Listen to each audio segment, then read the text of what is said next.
Hi, folks. Sorry about the late start there. A little bit of a technical issue, but I'd like to get started. Good afternoon. So my name is Chris Buckley, and I'm part of the I-405 Improvement Project Community Outreach Team. I'd like to thank you for joining us today for this online meeting. Just going to do a quick check to make sure. We've got 34 people, it looks like, so far. I want to make sure you can note in the chat if you're seeing anything going on. We've got a couple of people who have sort of messaged us off to the side asking if the webinar has started. Ms. Diana Phillips, I want to make sure you can see what's going on. So go ahead and tap in the chat box there.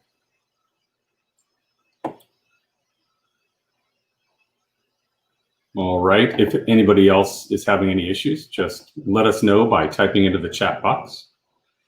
We've got a team on the back side who will take a look at that and make sure everything's going smoothly.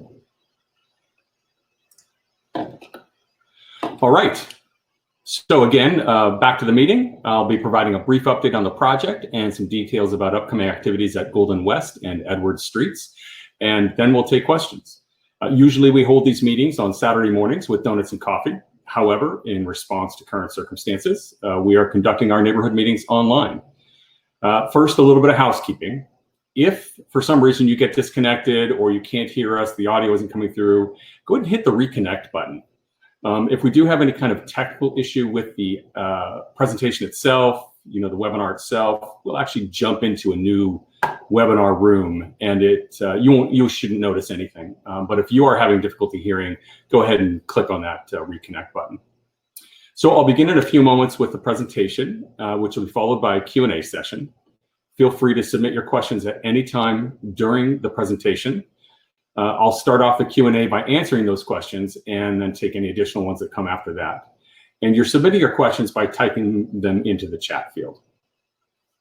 Also, under the Files section, you'll see several PDFs. These include the project fact sheet, the bridge map, and fast facts, our express lanes FAQ, and the express lanes access map. In addition, we've included a PDF with details about the activities in FAQ for the Edwards Bridge and an FAQ for the Goldenwest Bridge. So again, those are under the Files tab where you'll see all of that information. And we have a few additional detour maps information in there to provide you that I'll be referring to throughout the course of the presentation.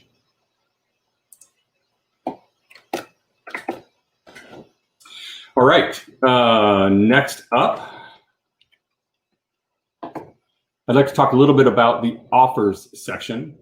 In the offers section, we're going to have a couple of links that you can click on. One will be for a link to sign up for project-specific information related to the Goldenwest Bridge. And then a little bit later on, we'll put up a link that you can click on for project-specific information related to the Edwards Bridge.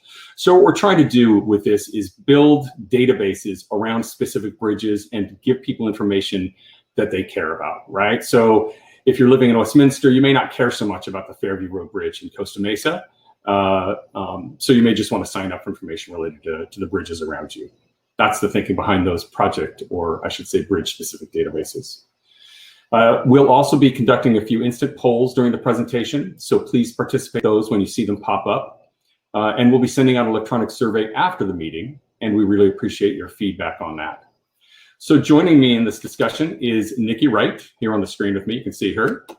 Nikki, will be broadcasting the questions that we get via the chat window. So you submit your questions, and then I'll take them throughout the Q&A session. Nikki will post those, and then we'll be providing the answers. I'll be providing the answers to those. So I'd also like to acknowledge a couple of team members on the back end. We have Joey Fernandez, Asia Stansell, and Anna Finlay. They are working behind the scenes to keep the webinar running smoothly. And they'll be managing the questions and communicating with the audience through the chat box and also through the little sort of sticky message box. So we'll be putting up messages you'll see on the screen every once in a while. Finally, last, I want to let you know that the meeting is being recorded and will be available from our project website within the next 24 hours. In addition, you'll be able to find it by going to the link that you went to come to this webinar. So that'll be available for you as well. So if you missed something, if you think a neighbor would benefit from this, if a family member would benefit, you can just send them the URL or send them to our website, octa.net/405 project. And then on the resources page, there'll be a link to this webinar. It actually jumps you over to YouTube. And we have the OCTA YouTube channel. And on there, we have a 405 project playlist. And you can actually see all of our videos, which are range from time-lapse videos of bridge construction to neighborhood updates, just like this one. So now I'd like you to take a moment. We're going to have our first poll come up. And I'd like to know how you found out about this meeting. Feel free to jump in there, click on the poll, and meanwhile, I'm going to go ahead and start the presentation with a project overview. All right. Get the presentation up, move to this first slide, and tell you a little bit about the project. As you can see, the project limits are from about State Route 73 in Costa Mesa to the 605 in Seal Beach. That's about 16 miles. On the right, you'll see that one regular lane will be added in each direction of the 405, consistent with Measure M, and that's shown in yellow. An additional lane will be added in each direction that will combine with the existing carpool lane to provide dual express lanes from State Route 73 to the 605, and that's shown in green in that photo. In this next slide, I'd like to talk a little bit more about the project features and benefits. So as I mentioned, we're adding 2 lanes in each direction, one regular lane, also known as a GP or general purpose lane, and one tolled express lane. As part of the project, to widen the freeway, we have to replace 18 bridges. And we're also adding a new connector just for the express lanes between State Route 73 and the 405. And we're having to widen several bridges. For example, the freeway goes over Beach Boulevard and goes over Harbor Boulevard, goes over the Santa Ana River. So we're widening the freeway bridges over those undercrossings. In addition, we're reconfiguring all of the interchanges. So in a lot of cases, you'll see where the interchange, where the ramps, where they meet the roadway, like where the ramps meet Goldenwest, instead of having a free sort of right turn, you'll actually come to a stop and be able to make a left or a right. That's in most configurations on most bridges on the project. There'll be merge lane improvements, arterial street improvements. We're replacing, constructing 170 walls on the project, and that includes retaining walls and sound walls. There will be bike lanes and sidewalks in each direction of all bridges, except the Bolsa Chica Bridge, I believe, only has a sidewalk on one side. This is a design build project. Design started in 2017. It's ongoing. Design is just about complete for the project. We're almost wrapped up. But design build means we design and construct in parallel. And as plans are signed off, the contractor takes those and moves forward with the construction portion of it. And the project is expected to be completed in 2023. It is a $1.9 billion project. So this bridge map, it's also available, as I mentioned, under the Files section. This is our bridge construction map and our fast fact. So on here, you can see when bridges are anticipated to begin construction. And you'll notice that, of course, Goldenwest began last year, and Edwards, as you can see on here, will begin this year. Edwards is a 1-stage bridge. Goldenwest is a 2-stage bridge. I'll tell you a little bit more about that in a second. I'd like to talk a little bit in these next several slides about construction activities that have taken place over the next, over the last few months. So to start, there has been significant concrete paving and realignment of on and off ramps. That work's been underway for some time now, and you can see here the photo on the left reflects the reinforcing steel in the pavement that you see on the roadway, and the final concrete pavement on the right. This is actually right at the Valley View Bolsa Chica off-ramp. In this next slide on the left, you can see it shows a drainage pipe being installed. And the photo on the right reflects the reinforcing steel for a concrete barrier and the concrete pavement next to it. So this steel is, of course, critical. What we're doing with the freeway in the widening process, adding pavement on the outside. Right now, or prior to construction, I should say, but right now in some areas, that's the shoulder of the freeway. And the shoulder of the freeway is not built with the same sort of structure and steel and concrete as the center lanes, the travel lanes on the freeway. So when we're widening and rebuilding these, adding new lanes to it, I should say, we have to excavate pretty deep, lay a series of roadway base, different kind of aggregate base, and then we lay out. Essentially, we're forming and using steel rebar, reinforcement bar, and then concrete to make a really strong pavement section that will hold up to all the traffic traveling on it. All right, so a little bit about the walls. There are about 170 sound walls and retaining walls on the project, as I mentioned earlier. More than 50 of these are under construction. You can see the wall aesthetics in these images, which reflect the community character. The aesthetics, there was input from all of the corridor city partners and from Caltrans on the aesthetics for the project. These photos show, these next photos here show bridge construction. On the left is wooden formwork that forms the bottom of the new concrete bridge at McFadden. I believe that bridge pour is scheduled in the coming weeks here. And the photo on the right reflects the placement of reinforcement steel that is inside the Westminster Bridge, I should say. So now I'd like to look forward a little bit on bridge construction. The project is about 30% complete in terms of construction. And the design builder has about 700 workers actively involved in the project.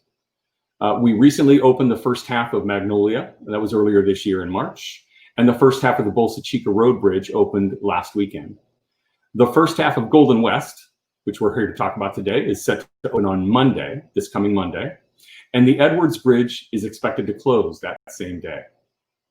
Meanwhile, in the second half of the year, the McFadden Avenue Bridge and the Bouchard Street Bridge will fully open, and work will begin on the Heil pedestrian overcrossing. And we anticipate opening the first halves of Westminster Boulevard and Fairview Road bridges later this year. And we'll start on the second halves of the bridges at those locations. Now I'd like to focus a little bit on Goldenwest. You'll see me switching back and forth and looking up and down. I'm making sure I'm staying on target with the presentation and with my notes and discussing things. So as you probably noticed, activity has picked up over the last several weeks. This interchange here is one of the most complicated on the project because the two bridges, Goldenwest and Bolsa, are so close to each other. So work on the Goldenwest Bridge itself has been focused on ensuring it is ready for traffic, putting the final touches on the bridge deck and constructing the barrier and railing. Another set of major activities has been reconfiguring the southbound off-ramps, Westminster Mall Road, and the Goldenwest Bolsa Avenue intersection.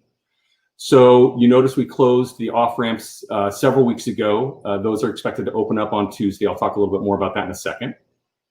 But crews have been focused on demolishing these existing ramps, installing drainage, installing utilities, electrical utilities, and grading and prepping the area for paving. At the Goldenwest Bolsa intersection, crews have been grading, placing roadway base, pouring curb and gutter, installing utility poles, and generally prepping the area to tie it in to the new bridge. And this is significant. That intersection, both the Bolsa Avenue and the Goldenwest Street bridges, those are going to be raised in height. So that entire intersection where they come together, it's very close to the bridges and to the new bridge approaches, obviously. So that intersection is actually going to be higher as well, a little bit higher as well. And it's very complicated work to make that come together. So on the other side of the freeway, and I'm going to do this real quick. I'm going to move to a couple next slides. So just talk a little bit about the Goldenwest. This is where I was talking about before. This entire intersection here. So the bridge, this is northbound going up. Here's the 405 freeway. Here's Westminster Mall Road. Here's the southbound off-ramp. And here's this southbound loop off-ramp, right? So crews have been focused on this area right here. Let me start here. See if I can get my pen out here. So you can see crews have been focused on raising this intersection, right? Raising this and getting it ready because, as I mentioned, we've got this closeness here, and they've been working on a little bit on Westminster Road. Sorry, a little bit Westminster Road. Let me clear that. They've been working here as well. They've been working on the off-ramp. And if you notice in front of the mobile station here, you've seen them working on the roadway here. You've seen them working on the roadway here in front of the Altrito. And, you know, of course, on this section on the northwest or by the Chase Bank over here, right? Look, I kind of drew a car. Sorry, I'll clear all this mess off of here. So this intersection, there's been a lot of work going on. Same has been actually happening on the Sowell side. So this is the Sowell Avenue. This is the north side of the bridge. And you can see that there's been, you've seen much of the activity occurring, you know, here adjacent to the 99-cent store and the lumber liquidators, right? And they've been really focusing on getting this portion of the bridge completed, getting this wall completed, and just in general working on the tie-in between this portion of the roadway and this portion of the new bridge, right? So I'll come back to this slide in a bit, but a note about this. For this weekend's closure, which I'll talk about in a second, there will be no access to Sowell Avenue from this intersection, right? So Sowell will all have to be accessed from north of here, up off of Santee, whether you come in on the west side of Sowell or whether you come in on the east side of Sowell from Chestnut. So it's important to note that, and we have that information in our detour maps, again, under the files section. So I'm going to clear this. I'm going to step back to my slide here on what's happening at the interchange itself, turn off the whiteboard, and come back to this. So all of this work that I've been talking about is leading up to this weekend's 55-hour closure of the Goldenwest-Bolsa intersection. And that, again, is to raise the intersection and finalize the work there, do a lot of concrete and asphalt paving to tie it into the bridge.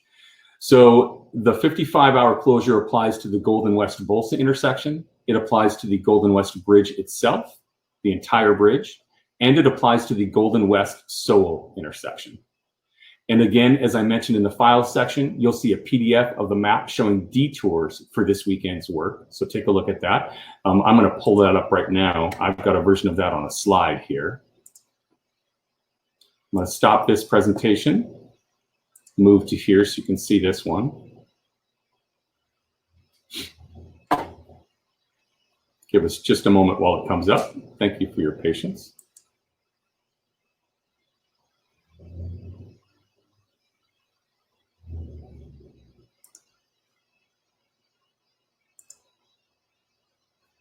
It doesn't look like it's coming up, so I'm going to ask one of my team on the back end to see if they can drop that presentation in there, that map, and we'll get that going again. But meanwhile, again, you can see it under the files section. It is titled Goldenwest Traffic Switch Flyer and Detour Map. And that PDF has 2 pages. The first page is describe the activities themselves, gives you the what, the where, and the when. And then the second page is the detour map itself. All right.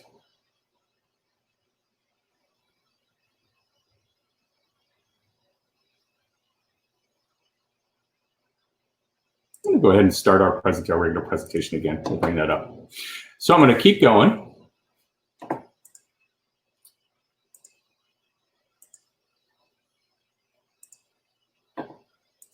Sorry, I'll find my place back in our slideshow here. There we go. All right. So on the map, and you can see the PDF, the areas marked in red are closed, with the green arrows showing the detours. In addition, we've marked in blue the areas that are only open to local or business traffic.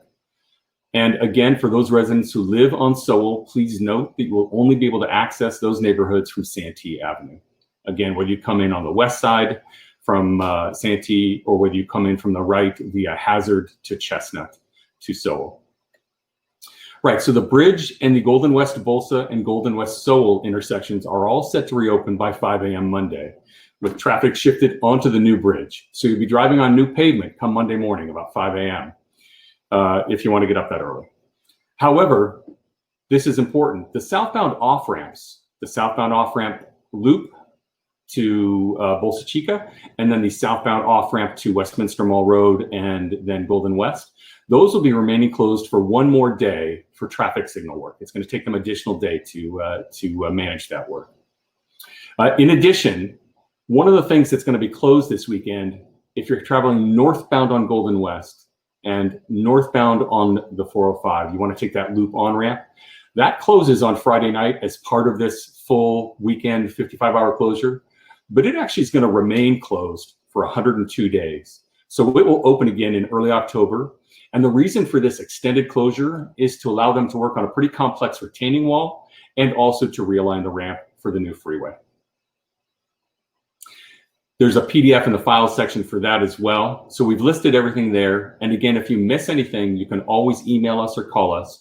I'll provide those numbers at the end and the email address at the end of the presentation, so you'll have that available. And we can always send this to you. We can always send this information to you. So don't worry about it if you don't get it right now and don't get it here. And we're happy to call and talk to you if you need and provide you more detail. It's really complex, this staging and this transition to the second phase of Goldenwest. And we realize that's difficult for the general public to follow sometimes. So we're trying to make it as easy as possible, but it is a lot of information. So after that, crews will focus on demolishing and reconstructing the second half of the Goldenwest Bridge. Right now, demolition is set for mid-July and will require freeway closures. We're looking at July 17 and 18. And then construction of the second half of the Goldenwest Bridge is anticipated to take about 12 months. So now I'm going to move to the Edwards Bridge and talk a little bit about that. So the thing about Edwards Bridge is it was originally scheduled to be a two-stage bridge. We were going to demolish it in two stages, similar to Goldenwest. But the traffic volume is such on Edwards that one stage is feasible, and the intersections around the detours can support the traffic volume that's currently on that bridge. So the city of Westminster supported the idea and agreed to allow us to move to a single-stage bridge at Edwards. And the contractor is planning to close that bridge the evening of Monday, June 22nd. And so we'll open up Goldenwest first, and it has to be open before we close Edwards. So so if something goes wrong on Goldenwest and it doesn't open on time, Edwards won't close. So Goldenwest opens, later in the evening, Edwards closes, and immediately they'll begin some of the pre-activity work. So prior to demolition, they do something called removing the lost deck. So that involves punching holes in the bridge deck. So those who live near the Edwards Bridge, you'll hear some pounding during the daytime and the nighttime, where these small excavators are punching holes in the bridge deck with the breaker hammers on the end. And then crew members actually climb in there and remove the old wooden forms that were left behind when the original bridge was built.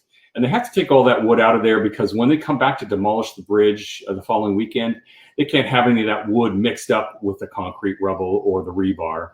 So they take away the lost deck, they haul that away, and then the plan is for 2 nights of demolition. The demolition, the times are tentative right now, but they're anticipated for 10 p.m. to 9 a.m. on June 27. And then the crew is going to come back after the 4th of July. So they'll come back on July 11. And again, it'll be 10 p.m. to 9 a.m. on July 11 for the second half of the bridge demolition for Edwards. The expectation is that will be full northbound and southbound freeway closures between Goldenwest and Edwards, as well as a closure of the southbound 405 on-ramp from Westminster for this bridge demo. Again, the times are tentative. We don't have everything we need to provide the fullest information to the community, but we'll be doing that in an update prior to demolition. We provide these updates both through the main and best way to get them is through our project alerts. We'll also, we encourage you to sign up for the Edwards specific, and maybe if one of my team members in the background can put up under the authors thing, you can sign up for the Edwards Bridge database updates. So if you want to sign up for that, they're available for you. But as we get closer, we'll provide more information both through emails, through text alerts, through automated calls, through social media, Facebook ads, and we're using a new tool called geofencing. So geofencing is a terrific tool. It's basically marketing information through mobile apps or apps that are on mobile devices and tablets. So if you are playing solitaire, you might see an ad for, a little small ad for our project. You can click on that and it'll take you directly to a landing page that has all of the information about a given closure. In this case, we'll do it for both Goldenwest, the upcoming demolition for that, and for Edwards. On the Edwards Bridge, construction will follow relatively quickly. It'll take approximately 12 months as well. These are one-stage bridges. I'm going to explain again the difference between one-stage, not again, but I'm going to come back to the idea of one-stage bridges versus two-stage bridges. So as I mentioned previously, Edwards was originally a two-stage bridge. It has now been shifted to a one-stage bridge. A two-stage bridge takes approximately 12 months per stage, and we keep the bridge open to traffic during construction. That's what you're seeing on Goldenwest and Bolsa. A one-stage bridge, which is what you'll see for Edwards, is similar to, say, Bouchard or Talbot, if you've been at the other end of the project and traveled in that area. That's where we close the entire bridge completely to all traffic, motorists, pedestrians, bicyclists. A detour is provided for all of those, and we've got that detour map already, and that's under the files section. And then the crews come in, they demolish the bridge. It takes several weeks to fully demolish a bridge, and then they reconstruct it. But it's done in about 12 months. I don't want to jinx it, but Edwards is a fairly straightforward construction, so hopefully we won't have any issues.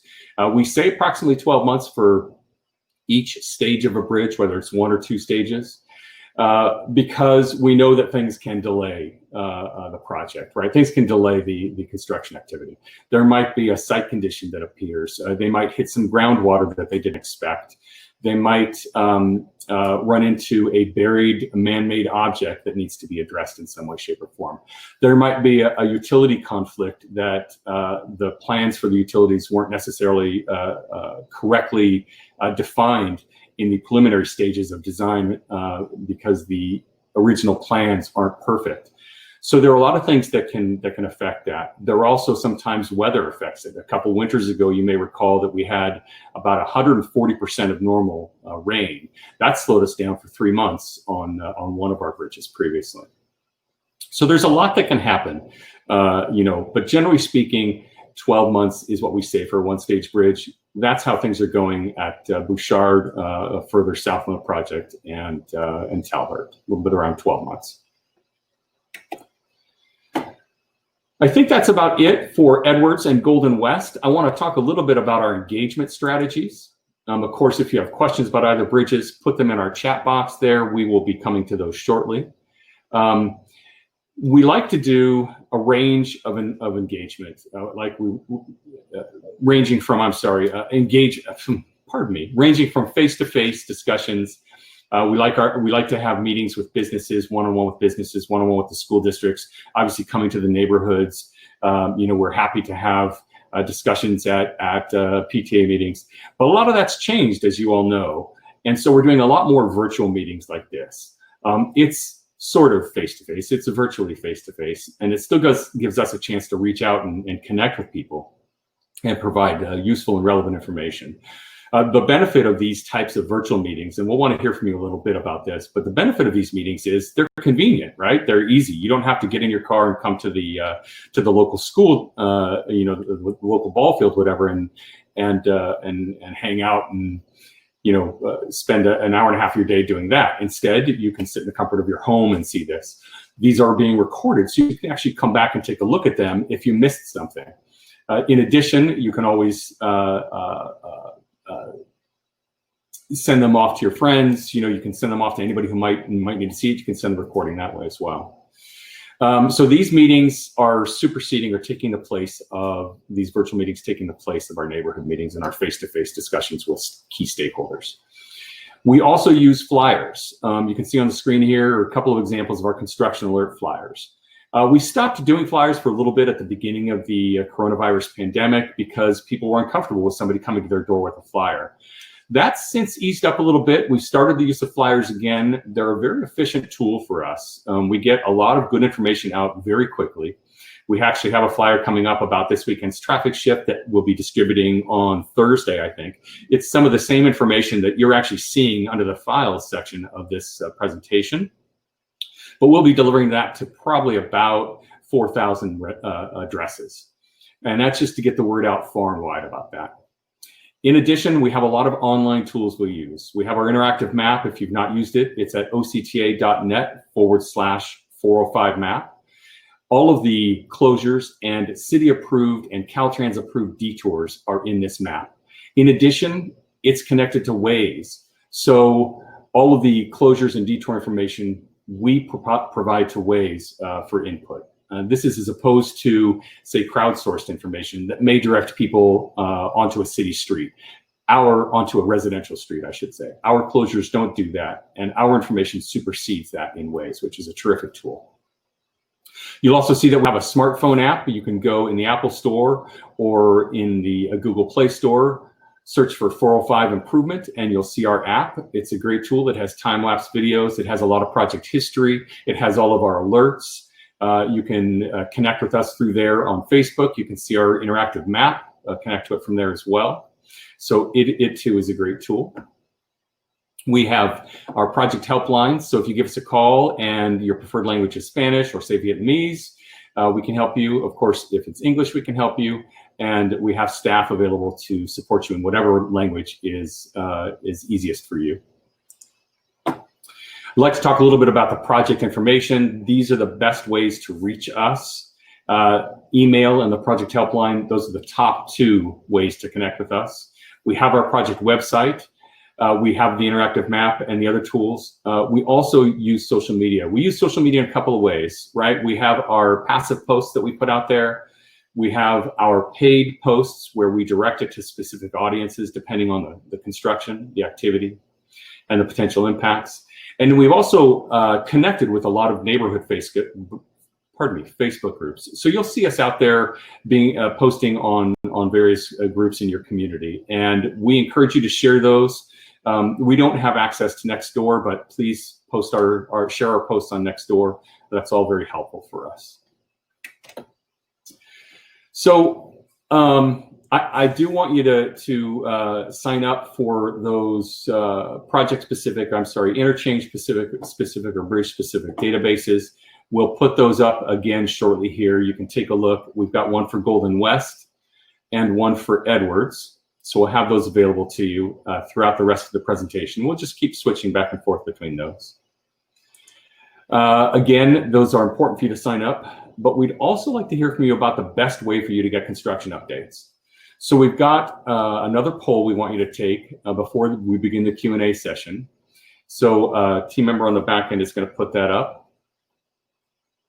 And then I'm going to start looking at the questions, and we'll begin that next portion of the presentation.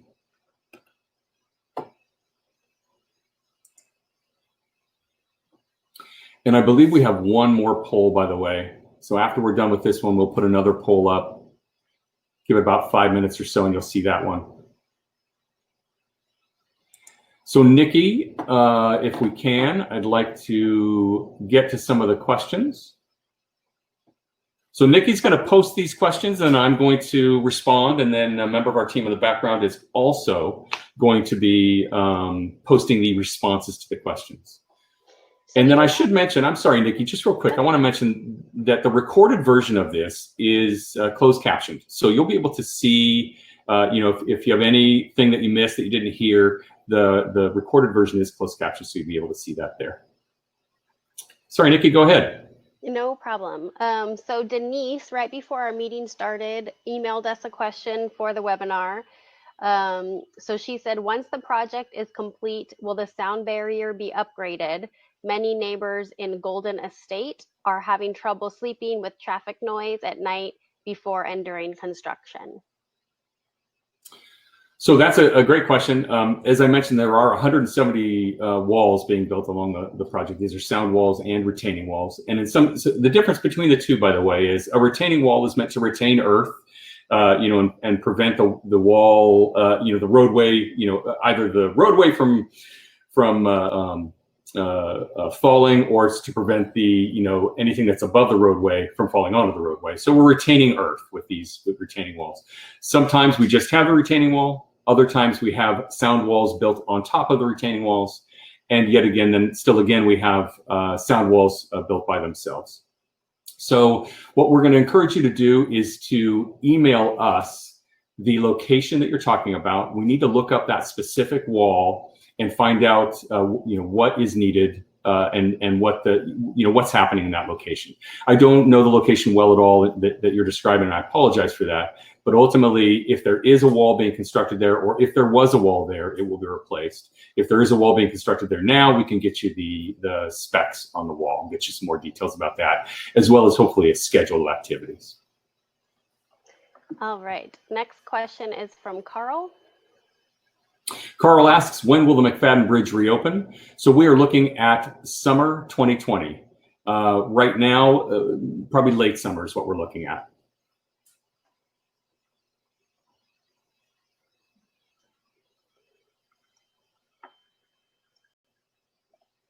Victor asks, when will both projects be finished? And I think if we're talking about the Goldenwest Bridge and the Edwards Bridge, since they're both closing, the first half of the Goldenwest Bridge will be open on Monday, and we're shifting traffic to that first half. The second half of that bridge will start demolition mid-July, and from that point take approximately 12 months. So you can expect the middle of next year, the middle of 2021 is when Goldenwest will be completed. June 22nd is when the Edwards Bridge closes. Again, they'll do some pre-demolition activity, and then the anticipation is to demolish that bridge on June 27, I believe, and July 11 are the two dates we're looking at. And those are 2 Saturday nights. The idea is it'll be 10 p.m. to 9 a.m. the following day. Should that get approved, again, those are tentative dates and times. And then reconstruction of that bridge will take approximately 12 months as well. The overall project is anticipated to be completed in 2023.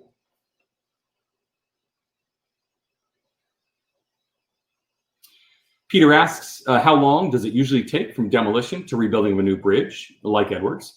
So generally speaking, we do say about 12 months. For a two-stage bridge, initially I would say 24 months. Now I'm saying about 12 months per stage, approximately 12 months per stage. And that's because there may be some activity between the end of one stage and the start of another stage. In addition, we say approximately 12 months. There are some other bridges where it may be closer to 15 months. There may be some complexities in design. There may be some issues that come up. McFadden is an example of this, where we had some utility conflicts. We had a very strict right-of-way, a very narrow right-of-way space to work in, and required some staging of construction that took more time than normal. So, and McFadden's an example of a one-stage bridge that went much longer than we had anticipated for a variety of reasons. A couple that I've mentioned, and in addition to that, weather, the complexity of the design itself for the bridge, the need to be sensitive to key stakeholders in the area while we're pile driving. All of these can contribute. So there are things that can add to the schedule. But Bouchard is an example of a one-stage bridge, different from McFadden, where things have gone very smoothly, gone very quickly, and that's looking like it'll be about a year, maybe even a little bit less. There was a question up, but it disappeared. I don't know if it was the same one. Yep, same one. I just took it down because the Goldenwest traffic shift detour map, I'm going to post that for you to speak to. I think that's one that you wanted to kind of share. Sounds good. Thank you. On the screen.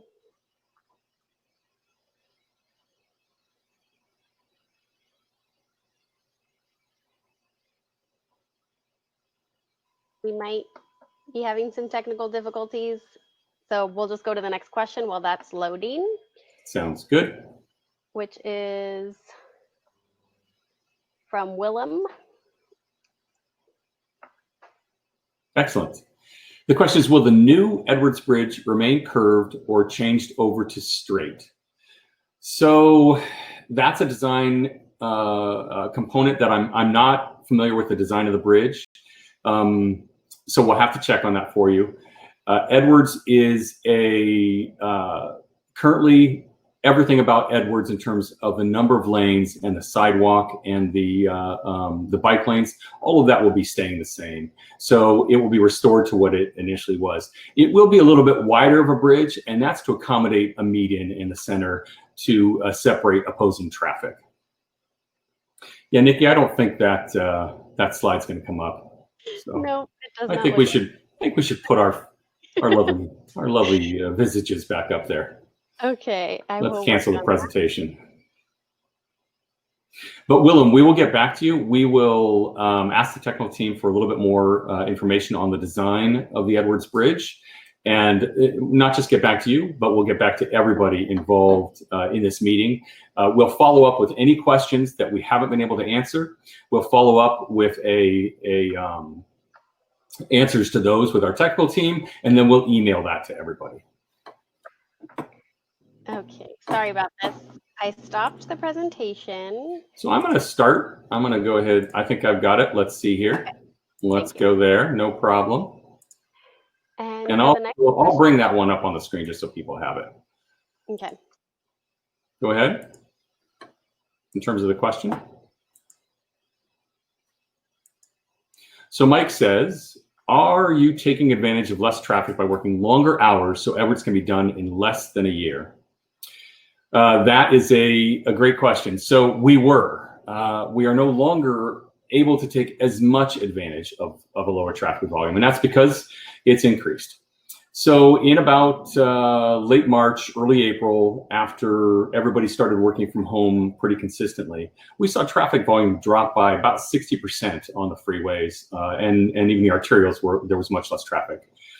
And what that allowed us to do was advance the schedule in a lot of locations. For example, up on the north end of the project, the transition between the 605 and the 405, we were able to bring that down to one lane and not impact traffic at all and advance that work quickly. We've been able to advance some of the work on several bridges as a result, advance the work on various locations in terms of speeding up demolition, speeding up some of the pavement work that's been going on the freeway, things like that.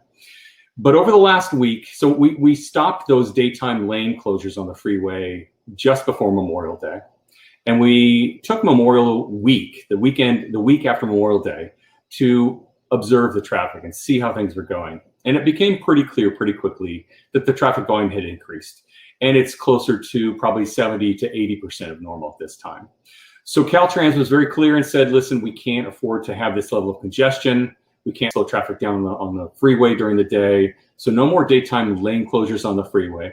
We have still been able to have some daytime intermittent ramp closures. We can always close ramps and lanes at night. That's allowed because that's the main time to do it. But generally speaking, lanes during the day we can't.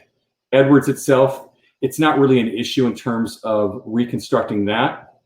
Well, it is to a degree, right? Obviously, demolition. Demolition will take place at night, though, primarily. It'll take place in the weeks following the first two initial nights. It'll take place during the day to get some of the sides of the bridges and the center portion of the bridges taken down. But we're still going to have to close lanes for that. And since we can't close it during the day, it will have to take place at night. So we don't really see necessarily a way to use lower traffic volume to advance the schedule on Edwards. But the contractor is always looking for ways to speed things up. They're under a tremendous amount of pressure as we all are on the project, to keep to this schedule, to make sure that we open the project on time. So there's no desire to go slowly. Donald says, what happens to the Big Five store afterward? So the Big Five store is no longer the Big Five store. That property itself, that was the one right-of-way acquisition of a full business on the project, the only one. And that was at the request of the owner. So there is no Big Five. It's not going back. That property is going to ultimately belongs to OCTA currently. I don't know what the plans are for it, but there aren't any plans for any businesses to be at that location. So Jason asks, will you be doing post-construction surveys to address property damage? So there are a couple of things with respect to property damage and respect to surveys. So the contractor has the option, if you will, has a part of the contract where they can do pre-construction surveys prior to pile driving for bridges. They don't typically do it for bridge demolition. They only do it for pile driving because of the significant amount of vibration that causes. And they typically do it, and Nikki, jump in and correct me if I'm wrong here, but I think they typically do it for homes that are within about 300 feet of the bridge where the work is being done. And they choose to do that. We, the OCTA outreach team, facilitate that process, and a subcontractor comes to the property and takes pictures and might do some video. And then that is built into a report. And then once construction has been completed, a post-construction survey is done. That's typically occurring with, again, people within 300 feet of a given activity. That might also take place, we've noticed, where we're doing sound wall construction. So we've seen that occur at the north end of the project and the south end of the project, where sound walls are actually people's property, and not people's property walls, but they serve as people's backyard walls, these sound walls. So a lot of times the contractor will do surveys there, pre and post construction as well. But if they haven't done a pre-construction for your property, Jason, they aren't going to do a post-construction. That should not stop you at all, though, from documenting what you see. So if you believe that there's any kind of property damage caused by the project, please document it. I always encourage people to take photos, take video. You can send that to us. And if you believe that there is damage and you want to file a claim, let us know. We will facilitate that process with the contractor's claims department. So we'll take whatever information you give us. We'll give it to the I-405 joint venture partners claims department, and we'll ask somebody from their department to contact you, and that will run you through the process. Once you file the claim, you're working directly with their claims department, and there's no longer a middleman of OCTA. Hopefully that answered your question.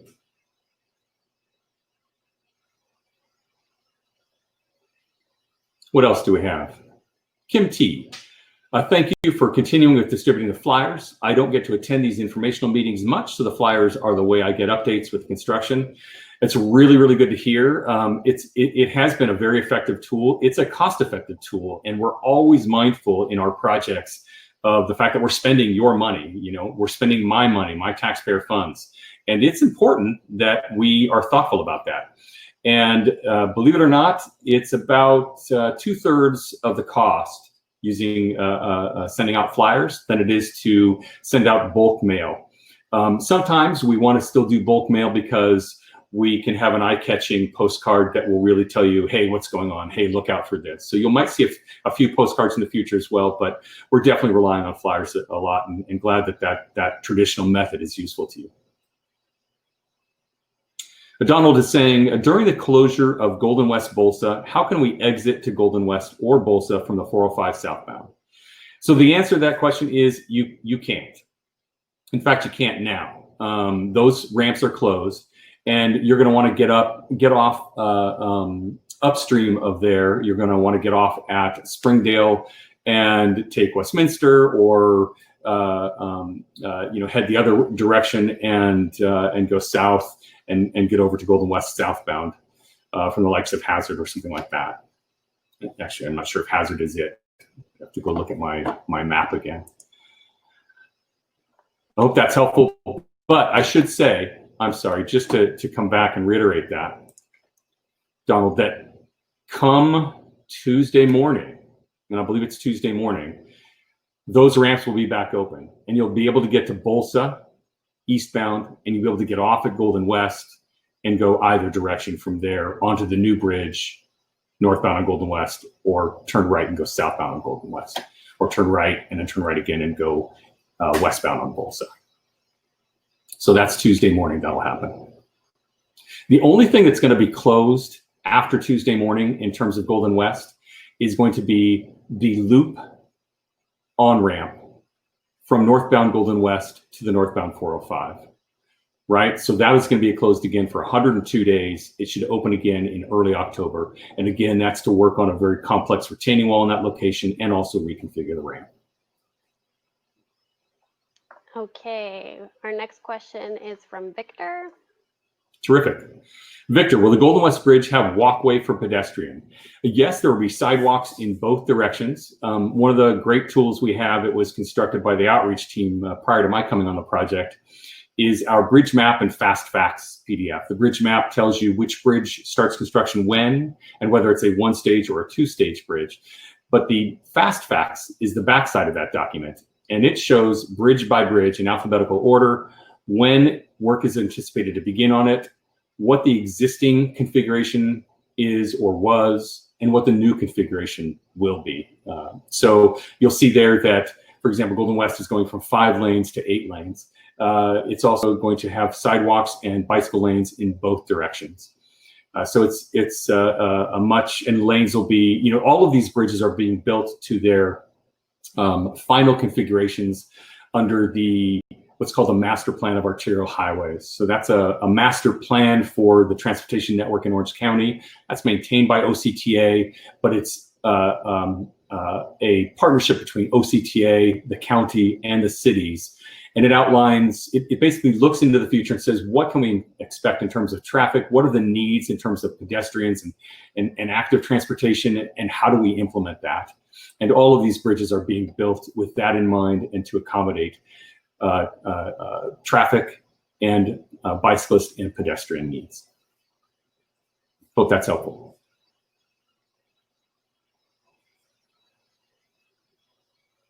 Okay, I'll pull up our next question here from Peter.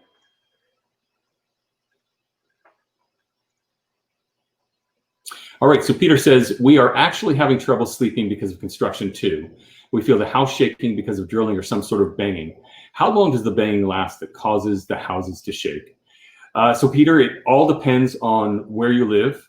It all depends on what the activity is that's going on near you. There are a couple of things that can lead to shaking. Demolition, of course, does that. And there are a variety of types of demolition that we're dealing with. One is bridge demolition. That's the more rare type of demolition. Bridge demolition takes place over the course of several weeks. There are 2 main components to it. The first component is demolishing the spans that go over the freeway, right? And that typically has been done 1/2 of a bridge at a time. The contractor can only do half of the entire bridge on a given night for demolition. Then on another night, sometimes the next night or the following weekend, they'll come back and do the second half of the bridge. In the case of Edwards, though, we have the 4th of July holiday in between, so we actually have to do that over the course of 2 Saturdays that are separated by about 2 weeks. That's a little different. But nonetheless, once you get those bridge spans down across the top, you still have the center columns and what are known as the abutments or the sides of the bridge. All of that has to be demolished. Everything has to be demolished and removed and reconstructed. In addition, each of the bridges going over the freeway now actually have 4 spans. So there are the columns in the middle, and there are 2 sets of columns, one on each side, and then there are the abutments, the sides of the bridge itself. All of those concrete structures have to be removed in addition to the bridge spans themselves. And the reason we have to do this in the first place is because those 4-span bridges are going to be changed all to 2-span bridges. So you have 1 span on the northbound side and 1 span on the southbound side. And that applies to all of the bridges, all 18 bridges that we're reconstructing as part of the project. So when you demolish the bridge, that's a lot of vibratory activity, but usually it doesn't travel that far. So most likely what you're dealing with in terms of vibratory activity and shaking is the installation of piles, whether concrete piles or steel piles, and that's often for foundation work, for the foundation of the bridge, and that's again the sides and the center columns of the bridge, or for the foundations of a sound wall. So some sound walls have driven pile foundations, and those piles have to be driven into the ground, and they serve as the foundation for the wall.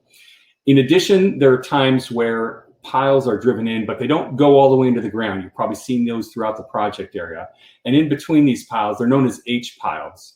And in between them, you'll see that they'll put steel plates in between. And that's temporary shoring. And that's, again, we're retaining dirt while we construct a wall next to it.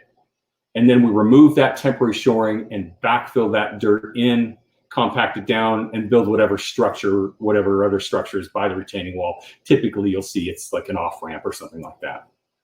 So it's hard to say.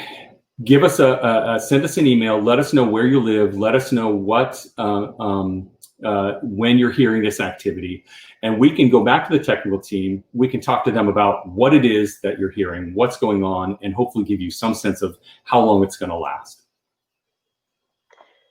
Okay, Peter asked another question. Certainly. Peter, I live right near the Cube Smart Storage near the Edwards Bridge. How do I know if I'm within 300 feet of the bridge? That's a fantastic question. So Nikki oversees the pre-construction surveys.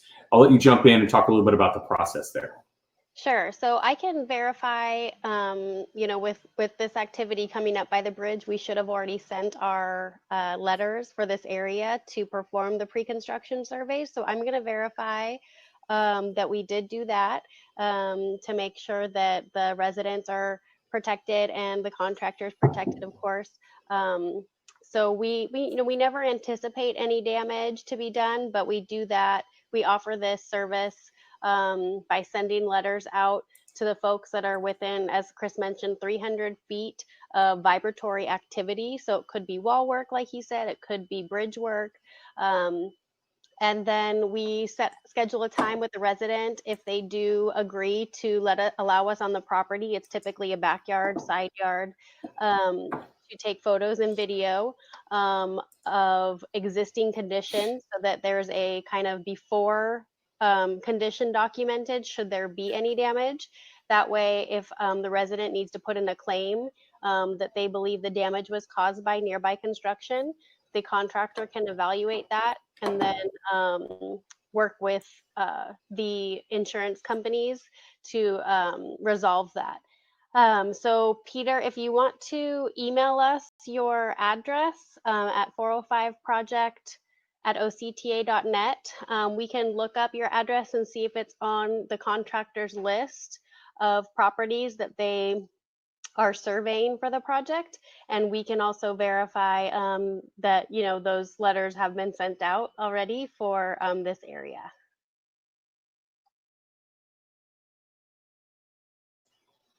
Great, thank you, Nikki.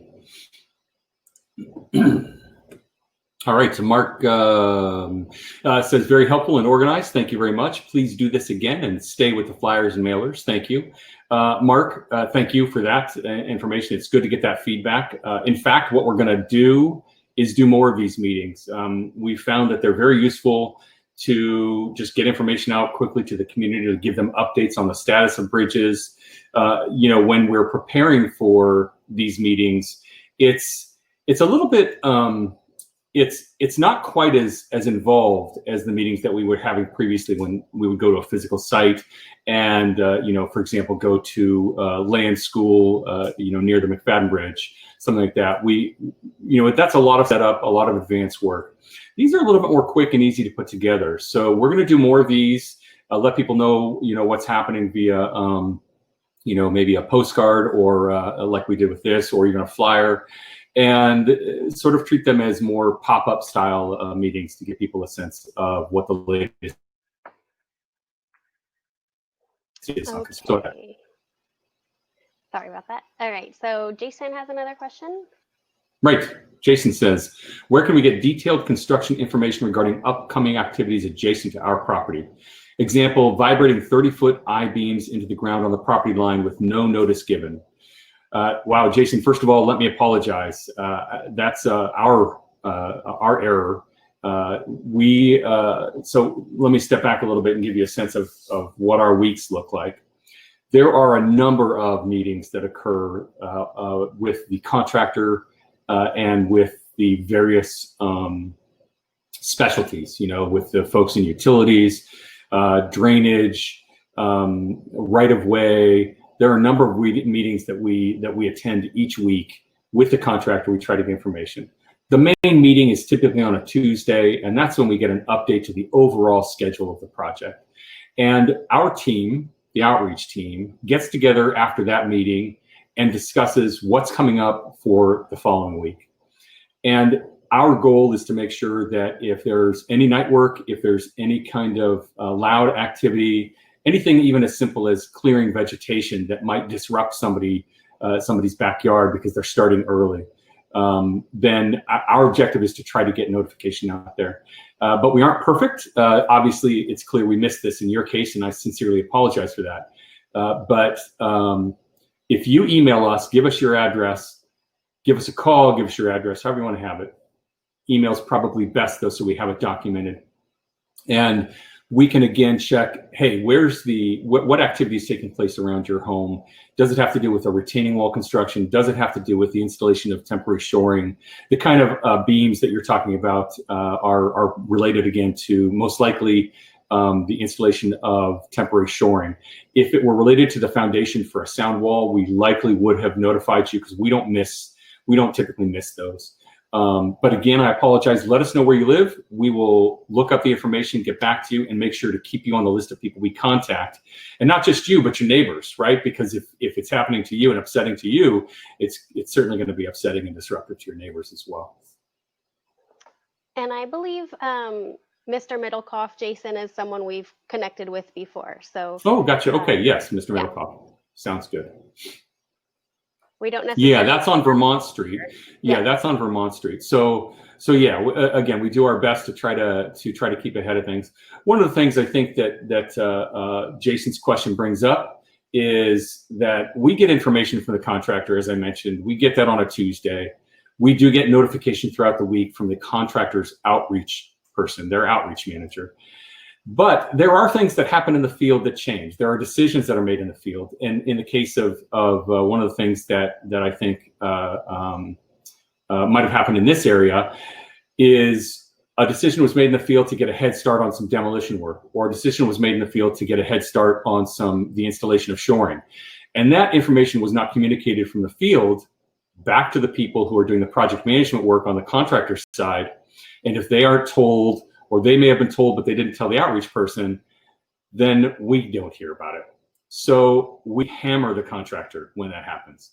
They are very aware that there are a lot of sensitive neighborhoods, a lot of sensitive communities. Heck, they're working right next to thousands and thousands of residents, and they have to be aware of that. So whenever they don't provide us reliable information, let me tell you, we go to their management and give them heck, because we need that. Otherwise, we become useless to you. So, but again, apologies, Jason. So Marilyn Eder puts a question up there. She says, when are they going to begin widening the freeway between Goldenwest and Beach? All right, so they're already working on that. It is a little bit closer to Beach Boulevard that they're doing that work right now. So you're seeing a lot of activity happening there. I think once McFadden is completed, you'll see even more. In addition, if you live on the southbound side, they've just become the main reason that, or the main activity that has to happen prior to that widening work between Goldenwest and Beach is they have to build some retaining walls, and they have to widen a couple of bridges. They have to widen the bridge over the old railroad. It's called the Navy Overhead. Right, so that's an old Navy Railroad bridge, and that's near Westminster Mall. They have to widen that, and then they also, south of there, of course, more toward Goldenwest, they have to build retaining walls, because in that location, that's where the freeway may be higher than the homes to the side, adjacent to it. So you'll see along you'll see along the freeway on the southbound side, right by the Harley Davidson dealership, and right by I think D&B Classics, the auto restoration place. They're working on a couple of retaining walls there, and they over excavate. They build the foundation for those walls, and they build those walls up, and then they backfill in, and that's when they can start the paving work and the roadway there. So you'll see it starting here in the next, I think over the next 6 months, you'll see a lot of work happening in these areas. David says, what is the estimated time of completion for the sound wall along the southbound 405 on-ramp from Bolsa Avenue? Let me think that through a little bit. I believe, and that's back by the El Torito, and then there are actually 2 walls in there. So those walls, I don't have the schedule memorized, I'm sorry, but I believe those walls were about 9 or 10 months. We'll have to go back and take a look. I think that's wall 1105 and wall 1110 in that location. So we'll ask the team to take a look. We will clarify the walls and the wall locations and provide the schedule back to this entire group. So we'll do that as quickly as possible. I don't see any other questions at the moment, but it takes a few minutes for people to type if you're still typing. But just a reminder that a lot of our information pieces are in the files section, and that's where that bridge map that Chris was talking about that had the table on the back that tells someone if it has new bike lanes, new sidewalks, and all of our maps. I think we got the Goldenwest traffic shift detour map to work. Do you want me to try posting that again? Sure, why not? Okay. Let's give it, maybe the 3rd time will be a charm. Maybe. Thank you everyone for your patience, by the way. We really appreciate this.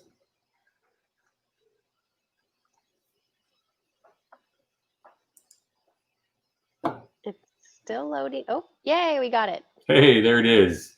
Even if it is a little squished. All right, I'm going to use the whiteboard functionality here. All right, so the upcoming closure, as you can see, of course, McFadden is still closed, so that's not an alternative for the detour. But the upcoming closure, start drawing right here, will extend from the intersection here. That's the Bolsa Goldenwest intersection, all the way up to here. And that's just north of where Seoul crosses Goldenwest. So that is the stretch that's going to be closed starting Friday night, right? And that'll extend until Monday morning. In addition, this ramp here is going to close, and that's the ramp that will stay closed for 102 days. So once this reopens on Monday morning, this ramp right here will remain closed. In addition, we have the southbound off-ramp, that's the straight ramp here that's closed, and we have the loop on-ramp that is closed. I think earlier I might have been discussing this Bolsa ramp. That ramp is not yet, and I'm going to clear this, by the way. That ramp is not yet closed. And so as we move through the weekend, everything here will open up on Monday morning, except for these 2 southbound ramps. This one going off here, and then the southbound on-ramp here. Those need to stay closed, and Westminster Mall Road will stay closed right here. Those will stay closed until Tuesday morning, but the bridge itself will be open, right? And then on Tuesday morning, everything will be open, again, except for this ramp right here. And importantly, I want to note that this area here is for local businesses access and local residential access, right? So we don't want people going through these streets to get around this closure. So we're encouraging people strongly, both in our social media messaging, in our maps, to note that these detours, the detour here is McFadden to Edwards to Westminster to get around this closure, and Bolsa to Edwards to Westminster, or to Edwards to McFadden to get around the closure, to get around this closure here. So I think that's it for that I wanted to clarify. I don't know if we have any additional questions. We don't have any, but we have one more poll for folks to do. Sounds good. And meanwhile, I'm going to put the slideshow back to our contact information. For anybody who wants that. So the polls are in the poll section, not the chat box. If you go to our poll section, that would be very helpful to us. Again, we'd like to remind everybody that this meeting is being recorded. So if you miss something, you can always play it back. It'll be available at the website that you used to come to the meeting in the first place. And then there'll also be a link from our website tomorrow.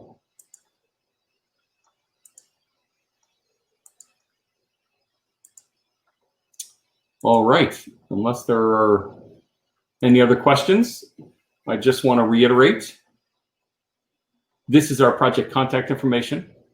The best way to ask questions is to email us at 405project@octa.net. You can also call us on the project helpline. You'll see in the collateral that we have under the files, if you prefer to speak to us in Spanish or Vietnamese or any other language, you can call one of those helplines. It's on our fact sheet at the bottom. It's also at the bottom of all of our collateral. So you'll be able to see, call and get information in other languages. In addition, we have our interactive map at octa.net/405map. We have our app. We have our social media accounts. We encourage you to follow us on social media. And then again, under the offers tab, you have the option to sign up for in this case, we have the Edwards alerts going, or we can put up in another minute or two the Goldenwest alerts. If you sign up for those specific alerts, you'll be able to get information about activities happening in those two areas. If you missed the opportunity to do that, you can always email us and tell us, sign me up for these alerts, sign me up for those alerts, and we'll add your name to those databases. No problem at all. Any more questions, Nikki? Nope, no more questions.